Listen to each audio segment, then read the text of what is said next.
Hi friends, it's your pal Scott Garibay, and today we're going to talk about Daggerheart, and we're going to talk about why Critical Role threw away 90% of their chance to be a D&D killer with Daggerheart. What went wrong with Daggerheart? So where are we right now? Right now, Daggerheart is out. We have it. I have it. I've read it. And what do we know? Where have we landed, right? Well, I can tell you exactly where we landed. Daggerheart is delivered. It is physically a good product. Physically, and actually, that's just me saying that. The reviews I have heard, I was not able to get the physical product. And my intention is to never own the physical product. I bought it on Demiplane, and that was a trapped purchase. I really wanted to own it physically. I was there. I checked 7 shops on day one, on release day, and it was nowhere. It was no one shop had it and had sold every copy well before the release date. So, and they only had 2 copies. So in the southern Philadelphia area, I'm aware that there were 2 copies of that's just abominable. Um, so so basically, but I have heard I've heard from a reviewer I trust that the physical product is excellent. So they created a good solid physical book. They did a good job on the cards. They brought forward, I would say, a compelling environment, right? A compelling setting. The Daggerheart setting is unique and compelling. The rules are broken and deficient, absolutely broken, absolutely deficient. It's high crunch and narrative focus. Absolutely no, that's a paradox that doesn't work for anybody, and nobody asked for it, right? So what we're gonna do today is we're gonna answer 2 questions. Whose fault is this, and why did this happen? All right, so let's jump into it. So whose fault? It's the following people's fault in this order. It's Travis Willingham's fault, number 1. It is Matthew Mercer's fault, second. It is Travis Willingham's fault, first. It is Matthew Mercer's fault, second. And it is Spencer Stark, the lead designer's fault, third. Okay? And actually, you know what? I'm going to say it's John Harper's fault, fourth. All right, and you know what? I apologize. I'm gonna change the. I know me and how I do videos. I'm just gonna talk about whose fault this is, and then I will talk about why in a separate video. Appreciate your patience. Sorry for the audible I'm calling there. All right, let's get into it. Okay, so let's talk about whose fault it is.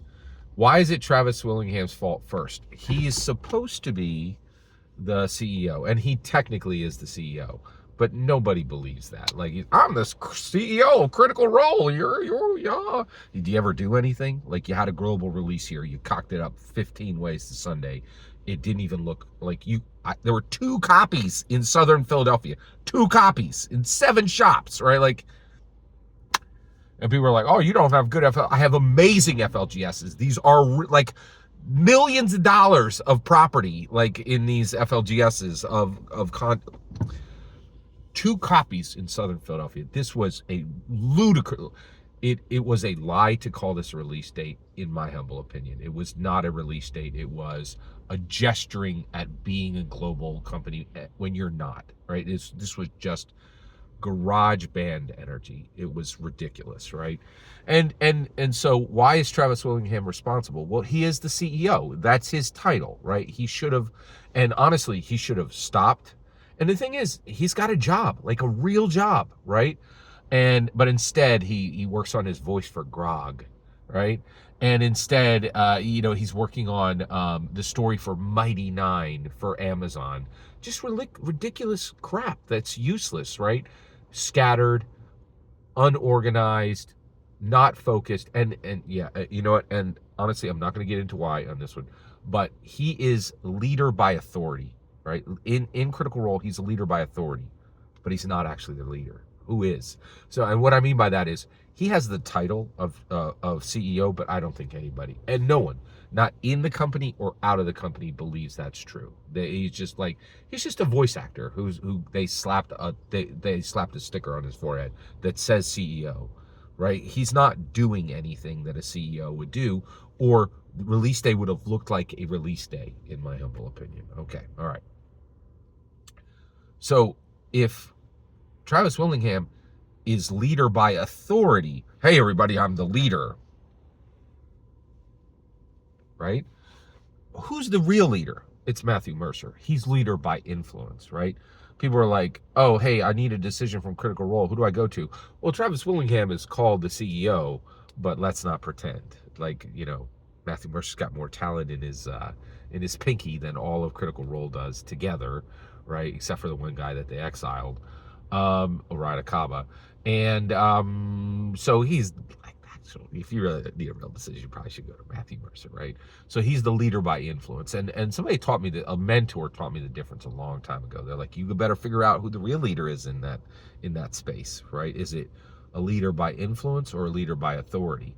And in an extremely, extremely small amount of times, one person can be both, but it is outrageously rare. It's incredibly rare. Okay, all right. So Matthew Mercer is leader by influence, which means he should have done something, and he didn't. He didn't. Okay. Then Spencer Stark. Do you know who Spencer Stark is? Spencer Stark designed Alice is Missing, a super cool, super niche tabletop role playing game that plays with no one talking at the table. Literally, no one talks at the table. You just send text back and forth. He's an art house designer, right? Like and they put him on this big budget blockbuster TTRPG release that's intention was to be a D&D killer, right?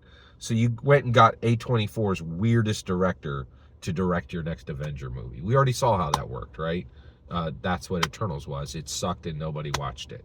Like, so Spencer Stark is the Eternals director, right? Just like this art house person that absolutely despised the content of Marvel, didn't read a single comic book, and then just, cat hawked up some, ball of spit, and everybody's like, that, and that's what Daggerheart is, right? Like, so Spencer Stark, it's kind of not, he's third in line, right? He honestly, I don't think he could have made this a success. I think what he should have done is said, listen, John Harper's right over there. Like, this guy wrote Blades in the Dark, which is like probably the best tabletop role-playing game that's been written since Gary Gygax started tabletop role-playing games. He's your additional game designer, and I'm the lead designer. Let's swap, right? And John, okay, so I think Spencer Stark had no ability to make this work, and I think he should have just been honest and been like, listen, I love you guys and thank you for believing in me, but in this case the imposter syndrome is real. I'm literally the imposter. That guy over there, the best I could do is possibly copy John Harper. There's no way I can do this, right? Sometimes imposter syndrome is real, right? And I think Spencer Stark should have realized that and swapped with John Harper, right? And so and then last, John Harper was attached to this project. He absolutely could have made a D&D killer. He's right at the point in his career where he's made enough games and had enough experience where he could have stepped up and done the hard work and got it done, right? And so how would he have done that? It would have been extremely difficult because these are Hollywood celebrities, and Hollywood is like, this is what they do, right? They get rooked by people they want to believe in. They're, oh yeah, this super niche art house director is going to deliver our blockbuster. No, they're not.